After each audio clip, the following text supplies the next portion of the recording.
Hey everyone, welcome back. Today we're tackling a question I bet a lot of you have pondered at some point. Should I make a career change? Yeah. You've sent in some great excerpts from a Harvard Business Review book on changing careers, so we're going Oh, to dive deep into those to help you maybe figure that out. nice. It's a big question, and these sources go beyond just find a job you like. We're going to unpack the psychology of career change Right. and some practical steps that hmm that you can take. I love that. And right away, the book hit me with this concept of the mid-career crisis. Right. Have you ever felt that? Oh yeah. They talk about how job satisfaction often dips in midlife. Huh? Like it forms this U shape over your whole career. Interesting. Yeah, it's fascinating because the research suggests this dip might be partly biological. Mm-hmm. Our brains change over time. Right. So some of that crisis feeling could just be normal. Hmm. Doesn't mean your job is wrong, but it is a good time to kind of check in with yourself. So if I'm feeling restless, it doesn't automatically mean I need to quit. Okay, good. That's a relief. But the book also points out that this mid-career phase often comes with a sense of unmet aspirations. Yeah. How do I know if it's just a temporary dip or if my career is truly off track? Hmm. That's where the Reawakening Your Passion for Work chapter comes in handy. It lists these signs, almost like a symptom checker, Okay. that your current job might not be fulfilling you anymore. For example, feeling bored even when you're hitting your goals. Ooh, that one hits close to home. Yeah. Like I'm doing well, but something's missing. What else should we watch out for? Well, the book mentions feeling like you're compromising your ethics, Mm-hmm. or this nagging feeling that this isn't who I want to be. These can start subtle, but they tend to get louder over time if you ignore them. So think about it. Do any of these resonate with you right now? Okay, so let's say I'm checking some of those boxes. Does that mean I need to start sending out resumes? Not so fast. Hmm. The book has a really interesting take on this. What if it's not the job, Okay. but you that's changed? Remember that U-shape we talked about? Well, your career needs change over time, too. Okay. Are you in a phase of exploring, building, or maintaining? Right. This Yeah. impacts what success even looks like at this point in your life. So instead of blaming the job, maybe I need to figure out if it's the right fit for where I am right now. It's But how do I even begin to do that? Well, the book introduces this idea of career fuel. Think of it like taking inventory of what energizes you, not just your job skills, but anything. Maybe you love organizing events, Mhm. leading teams, or even solving puzzles in your free time. What are those things that make you feel alive? This is blowing my mind a little. Yeah, So it's not about finding some perfect dream job out there, but more about understanding what I actually like to do. right. But, and I know we have to address this, what if I'm worried about the financial side of making a change? Money's a big factor for most people. Totally. And the book gets into the nitty-gritty of that. They share stories of people like Steve, Amanda, and Brandon who face these same concerns. And here's a counterintuitive piece of advice they offer. Try living on your potential new W income for a few months before quitting your current job. Whoa, Yeah. a financial test drive. I love that. Yeah. What a practical way to gauge whether you can actually afford to make a switch. Did the book have any other tips for making that transition smoother? They also recommend building an emergency fund, exploring side hustles, and even just keeping your licenses and certifications up to date just in case. So it's not just about leaping into the unknown, Right. but having a plan to make the landing softer. Exactly. Okay, so let's say I've done some soul searching, crunched the numbers, and I'm feeling ready for a change. What are some common mistakes people make when trying to switch careers? I want to avoid those pitfalls. Yeah. I think a lot of people, myself included, get stuck in this like analysis paralysis mode. Yeah. We spend so much time thinking about what we should do that we never actually do anything. Right. What does the book say about that? You're right on the money.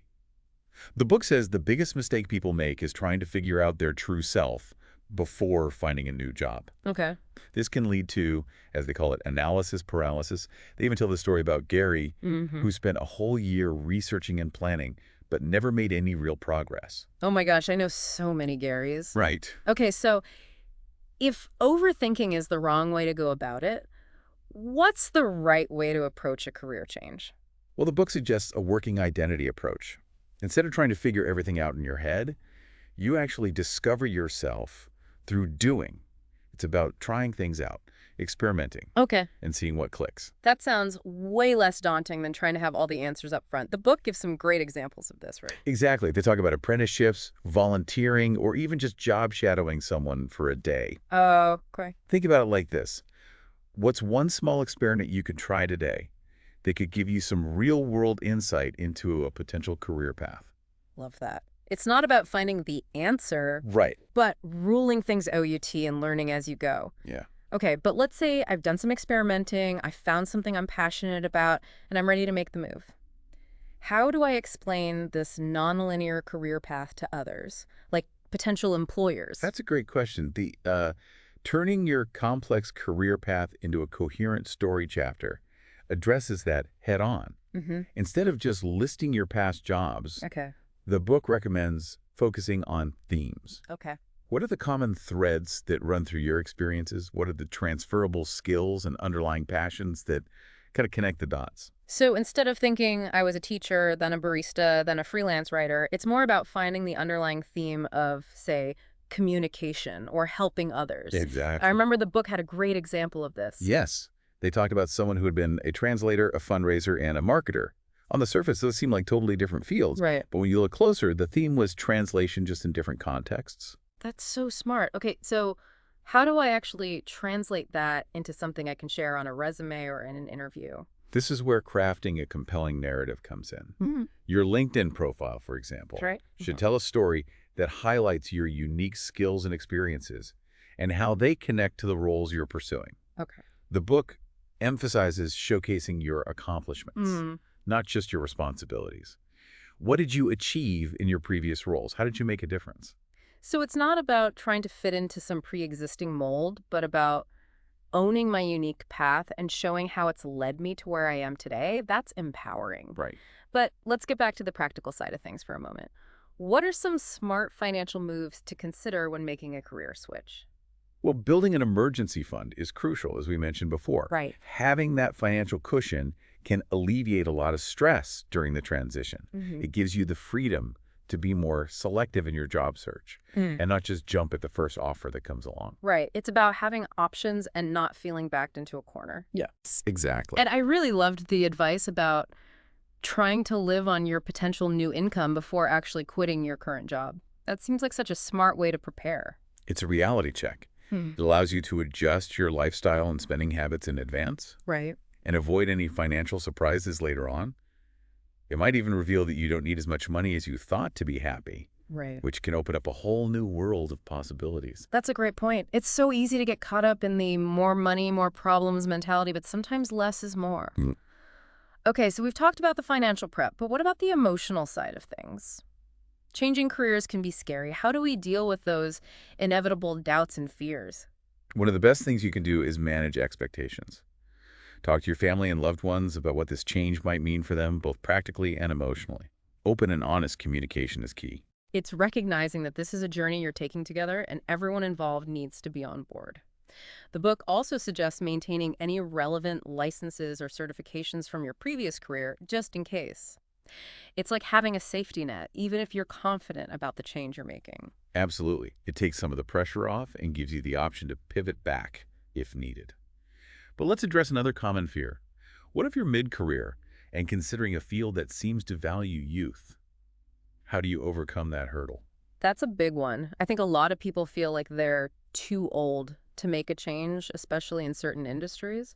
What does the book say about that? The book actually offers some really clever strategies for this. One is to focus on opportunities where your experience is an asset, not a liability. Play up the unique value you bring to the table, even if it comes from a different field. So instead of seeing my age as a disadvantage, I should highlight the wisdom and experience I've gained over the years. Love that. Did they have any other tips for navigating ageism in the job market? Another strategy is to seek out niches within your desired field where age is less of a factor. Are there areas where your experience and maturity would be highly valued, even if the industry as a whole skews younger? That's a great point. It's about finding the right fit within a field, not just assuming the whole industry is off limits. And the book also mentions something about leveraging the halo effect, right? Yes. That's a fascinating psychological phenomenon. It basically means that people tend to view successful individuals as competent in other areas as well. So if you've built a strong reputation in your previous career, Okay. that positive perception can carry over into your new field, Right. even if it's completely different. That's really encouraging. It means that all my hard work and accomplishments aren't wasted, even if I'm changing paths. Okay, so let's talk about the actual steps involved in making this transition happen. Networking seems like a crucial part of the process. What advice does the book offer in that area? The book emphasizes the importance of informational interviews. These aren't about asking for a job, but about gaining insights and building relationships with people in your new field. So it's more about learning from those who are already doing what I want to do Right. and getting their perspective on the industry. Did the book have any specific tips for making the most of those informational interviews? They offer a whole toolkit for conducting these interviews effectively. It starts with identifying the right people to talk to, Mm-hmm. crafting insightful questions, and then following up and nurturing those connections afterwards. They even talk about mastering the art of the cold call, Oh, wow. which can be intimidating, but also incredibly valuable. So it's about being proactive and putting myself out there, even if it feels a little uncomfortable at first. Right. But it's not just about taking, right? There's Right. also an element of giving back in these relationships. Absolutely. It's about reciprocity. Offer your own insights, connections, or even just words of encouragement to the people you're connecting with. Yeah. Building genuine relationships is key to a successful career transition. It's not just about what others can do for you, but what you can offer them in return. It all boils down to building genuine connections and creating a win-win situation for everyone involved. As we've been talking about all of these different aspects of career change, one thing that really stands out to me is the power of experimentation.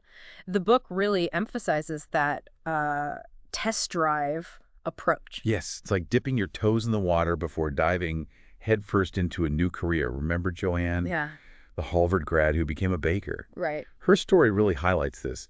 She didn't just wake up one day and decide to open a bakery. right. She apprenticed, she volunteered, and really fully immersed herself in the baking world first to see if she really liked it. It's about taking those calculated risks, gathering real-world experience, and seeing if that field truly aligns with your passions and expectations. And sometimes those experiments lead to unexpected discoveries, right? Like Gary, who thought he wanted to open a scuba diving business, but realized through his trial run that it wasn't the right path for him after all. Exactly. The process itself can be incredibly valuable, even if it doesn't lead you to the exact outcome you initially envisioned.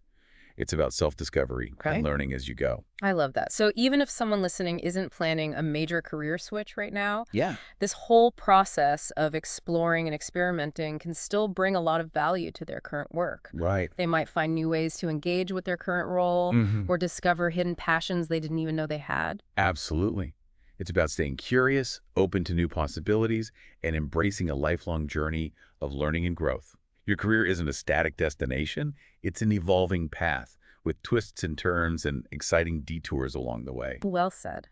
So as we wrap up this deep dive into the world of career change, Yep. I want to leave you with one final thought.